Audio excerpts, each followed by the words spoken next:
Mork and Mindy was once a groundbreaking TV show that captured the hearts of millions with its humor and charm. Yet, behind the laughter and the glimmer of Hollywood, the cast faced unexpected twists that reshaped their lives. Tragic accidents, life-altering events, and unforeseen challenges led their paths to spiral in directions no one could have predicted. As we step into 2025, the question remains, where are they now, and how have their lives unfolded after the spotlight faded? Explore the poignant stories and remarkable journeys of the beloved stars from this unforgettable show. Robin Williams, who portrayed the quirky and endearing alien Mork from Mork, was just 27 years old when Mork and Mindy premiered in 1978. His improvisational genius and manic energy made him an icon, catapulting him to stardom. However, behind the laughter was a man deeply tormented. His post-show career was filled with both critical triumphs and personal sorrow. Though he married 3 times, first to Valerie Velarde, then to Marcia Garces, and finally to Susan Schneider, none of these unions lasted peacefully. He had 3 children, Zachary, Zelda, and Cody, each caught in the crossfire of his fame and inner anguish.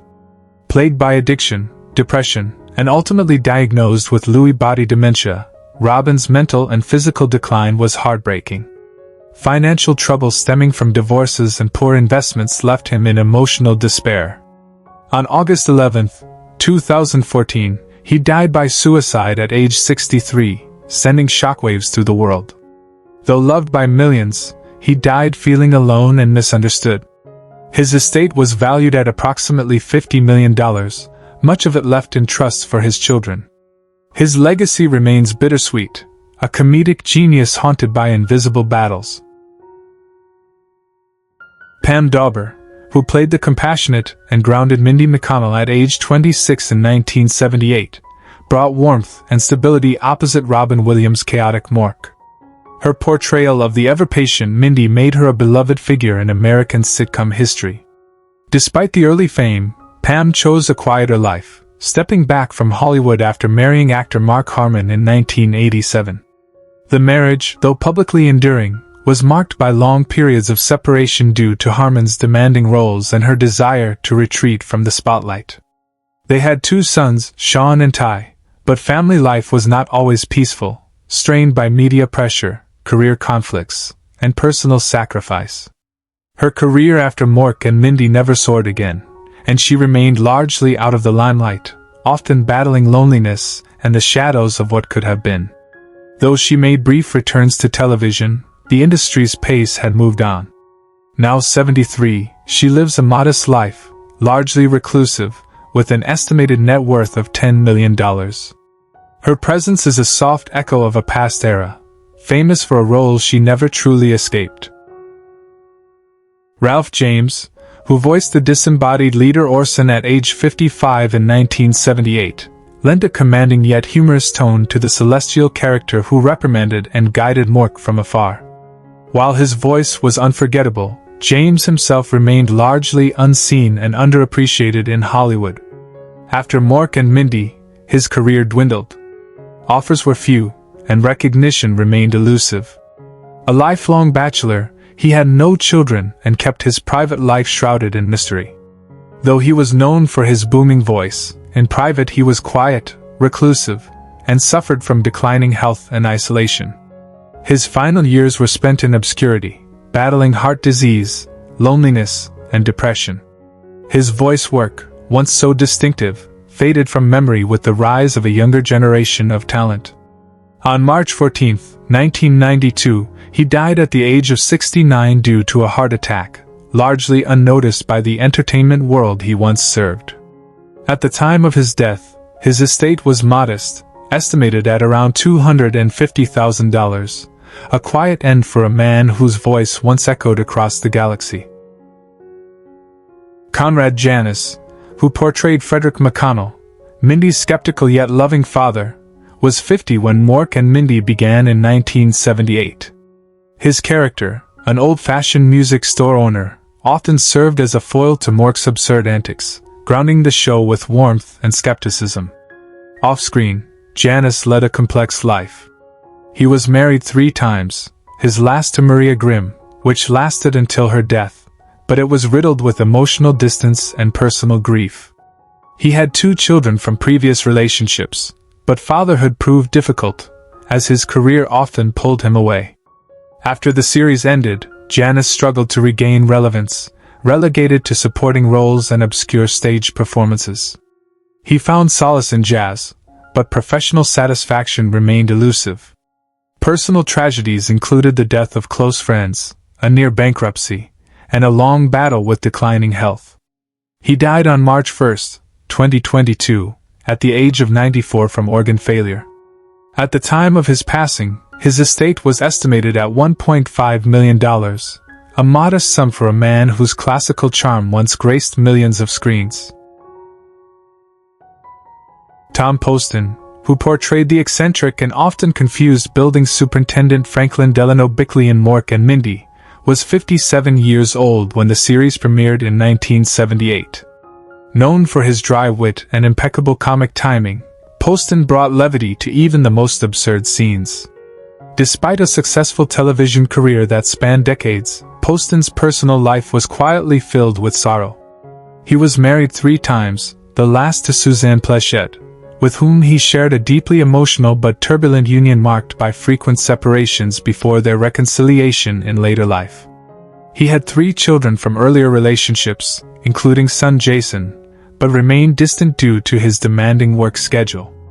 Poston's later years were shadowed by declining health, the death of close friends, estrangement from family, and struggles with depression. He passed away on April 30, 2007, at the age of 85 due to respiratory failure. Though admired by many, he often battled loneliness behind the scenes. His estate was estimated at $1.5 million, much of it left to his wife, who passed away less than a year later, leaving no direct heirs to carry on his legacy. Jay Thomas, who played Remo da Vinci, Mindy's snarky cousin and cafe owner, was 29 when he joined the show in 1979. His sharp delivery and blue-collar charm made him memorable, but his path after Mork and Mindy was anything but smooth. A gifted comic and radio host, Thomas never found a role that matched his early success. His personal life was a mix of secrets and sorrow. He fathered a son, J.D. Harding, from a brief affair in the 1980s, whom he gave up for adoption and only met decades later. Though married to Sally Michelson, their marriage endured infidelity rumors and long periods of estrangement. Thomas faced battles with alcohol, career stagnation, and public controversies that damaged his reputation. His health declined rapidly after being diagnosed with throat cancer, and he died on August 24, 2017, at age 69. In his final years, he tried to reconcile with his children but was burdened by regret. His estate was valued at approximately $3 million, much of it placed in trust for his surviving family members. Gina Hecht, who brought warmth and sass to the role of Jeannie da Vinci, was 26 when she appeared in the 1979 season of Mork and Mindy. She stood out as the spirited foil to her on-screen brother, Remo, adding a sense of grounded charm amid the show's chaos. Though she continued acting steadily, Gina never achieved the same recognition again. She married actor Brian Herskowitz, and though the union has lasted decades, it has been marked by reported emotional distance and creative rivalry. They never had children, a source of unspoken pain she later hinted at in interviews. Gina often felt overshadowed, not only in her marriage but in her career. She suffered the loss of both parents in a short span, endured 2 failed pilots that never aired, and battled chronic anxiety in silence. Despite these setbacks, she has remained in the entertainment industry, quietly appearing in guest roles and teaching acting workshops. Now 72, she lives a modest life in Los Angeles with a reported net worth of $1 million, primarily tied to real estate and residuals from past roles. Jim Stahl, who portrayed the nerdy and awkward Gene during the final season of Mork and Mindy, was 31 when he stepped into the quirky universe of Ork. Though his background in sketch comedy made him a natural fit, his time on the show was brief, and his career afterward never truly took flight. Stahl tried writing and producing, often behind the scenes, but his projects were mostly short-lived or shelved. He married once, to costume designer Andrea Keller, but they divorced after 14 years, citing irreconcilable differences and long separations due to work. They had one daughter, Emily, who struggled with substance abuse issues in her 20s, placing further strain on the family. Stahl quietly dealt with depression, 2 failed ventures in directing, and the suicide of a close friend that left him withdrawn for years. His soft-spoken demeanor masked a lifetime of disappointments and quiet endurance. At 76, he still occasionally performs and teaches improv, living a reclusive life in Northern California. His estimated estate is valued at around $750,000, primarily from teaching, royalties, and modest property investments. Robert Donner, who portrayed the wild-eyed cult leader Exciter in Mork and Mindy, was 47 when he first appeared in 1978. His outlandish, unpredictable performance became a fan favorite, injecting bizarre charm into the already surreal series. Yet behind the laughter lay a life marked by instability and unfulfilled dreams. Donner never married, though he had several long-term relationships that ended in heartbreak, often due to his erratic behavior and obsession with privacy. He fathered one son, Benjamin, from a brief affair, but they remained estranged for most of his life. His post-Mork and Mindy career faded into obscurity, with only sporadic guest roles, and he grew increasingly isolated. He battled chronic depression, the loss of his brother in a car accident, and financial ruin following a failed investment in a New Mexico restaurant. His later years were spent living in a modest apartment, reliant on dwindling SAG residuals. Donner passed away on June 8, 2006, at the age of 75 due to heart disease. Despite his cult status, few attended his funeral. His estate, consisting mostly of small royalties and personal memorabilia, was estimated at just $300,000, most of which was left to a longtime caretaker who had been his only companion during his final years. Jonathan Winters, who played Mirth, the childlike alien son of Mork and Mindy, in 1981, was 56 when he joined the show. His improvisational brilliance was both celebrated and feared, as he could effortlessly turn any moment into a manic comic explosion. Yet Winters battled lifelong bipolar disorder, spending time in psychiatric hospitals between performances. His personal life was filled with emotional wreckage. Married to Eileen Shotter for over 60 years, their union endured through codependency and sorrow. Their daughter Lucinda struggled with addiction, and their son Jonathan Jr. died by suicide in 1994. After Mork and Mindy, Winters grew increasingly reclusive, bitter over the lack of recognition from Hollywood. He lost several close friends in a short span, struggled with weight and declining health, and became obsessed with mortality, often painting dark, surreal landscapes.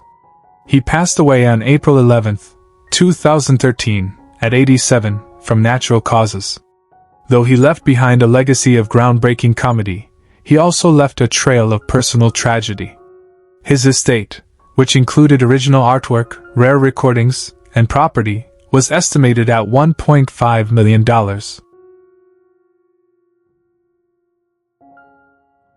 Morgan Fairchild, who appeared as Susan Taylor, Mindy's elegant, sophisticated friend, was 28 when she graced Mork and Mindy in 1978.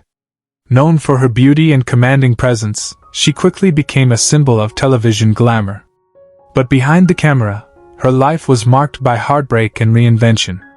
Fairchild married Jack Calms in 1967, but their union ended in divorce just 6 years later. She never remarried, though she was in a long-term relationship with actor Mark Seiler, which dissolved quietly in the late 1990s. She had no children, a subject she has often described as her greatest regret. Fairchild's career floundered in the 90s, with typecasting and ageism limiting her opportunities. She battled severe anxiety and panic attacks, especially following a traumatic home invasion in the early 2000s.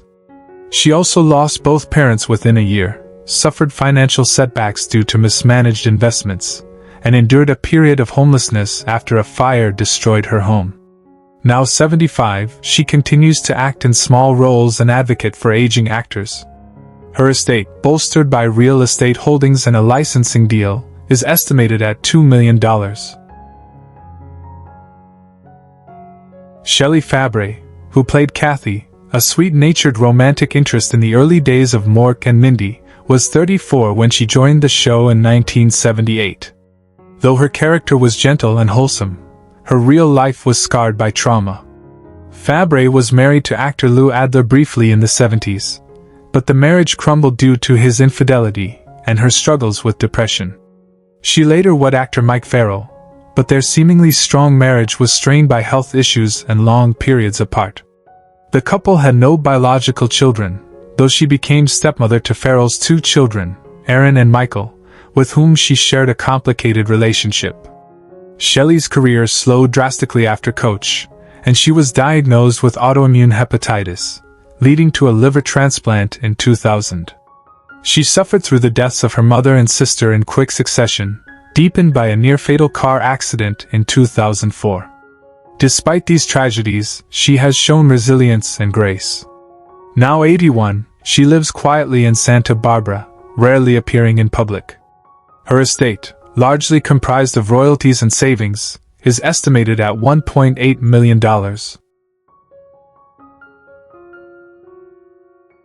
Maureen Arthur, who portrayed the bubbly and flirtatious Tammy in Mork and Mindy at the age of 43, brought a touch of vivacious charm to the series in her brief appearance in 1978. Known for her comedic timing and bright screen presence, Arthur had previously found success in Broadway and film, yet her career never fully soared after the 1980s. Behind the scenes, her life was marked by deep personal sorrow. She was married to Broadway producer George Weidler, but their union ended in divorce after just a few years, a split that left her emotionally devastated. She never remarried and had no children, often expressing regret over her childless life. Arthur struggled with loneliness in her later years, facing a string of health issues including arthritis and memory decline. She became reclusive, distanced from the entertainment world, and rarely seen in public. Friends recall her as a woman once radiant with joy, who faded into obscurity and sadness. She passed away on June 15, 2022, at the age of 88, due to natural causes. Her estate, modest in comparison to her early career potential, was estimated at $500,000, most of which went to charity organizations she supported in her final years. Linda Henning, who took on the quirky and sweet role of Luann in Mork and Mindy at age 36 in 1978, was already a familiar face from her role in Petticoat Junction. Her character added an offbeat warmth to the show's comedic core, but her career, like many of her generation, faded into the background after the golden era of TV sitcoms ended. Though she appeared sporadically in television, Henning retired quietly from the screen by the early 1990s. Her marriage to actor Ashby Adams lasted less than a decade, ending in divorce amid growing emotional distance and conflicting aspirations. They had one daughter, Olivia, but their strained co-parenting relationship left lasting scars on Henning's sense of self. She rarely spoke publicly about her personal life but was known to battle depression, especially after the loss of both her parents and 2 siblings in close succession. Now 83 and living in a small California town, she lives alone with minimal contact with the industry that once adored her. Her estimated net worth is $1 million, largely maintained through careful investments and royalties from her earlier TV appearances. Raquel Welch, who electrified her brief role as the ethereal Captain Nirvana in Mork and Mindy at age 38, was already a global icon by 1978. Her portrayal, although short-lived, added surreal glamour to the show's alien charm. Behind the beauty and fame, Welch's life was turbulent, defined by a desperate search for lasting love and identity. Married 4 times, to James Welch, Patrick Curtis, Andre Weinfeld, and Richard Palmer, each marriage unraveled with heartbreak, infidelity, and emotional distance. She had 2 children, Damon and Tawny Welch, but her relationships with them were often described as strained due to her relentless pursuit of career and fame. Welch endured profound losses, including the overdose death of her close friend and assistant, a public feud with studio executives that led to blacklisting, and decades of loneliness behind a glamorous facade. Though admired on the surface, she remained deeply insecure about aging and relevance. She passed away on February 15, 2023, at the age of 82 due to cardiac arrest after a prolonged illness. Her estate, once vast, had dwindled to an estimated $10 million by her death, much of it tied in real estate and beauty ventures she built but rarely found joy in. Who is your favorite character from Mork and Mindy? How does it feel knowing that some of the actors are no longer with us? Share your thoughts in the comments below. If you enjoy this type of content, don't forget to like the video, subscribe to the channel, and hit the notification bell to stay updated on future uploads. Thank you for your support.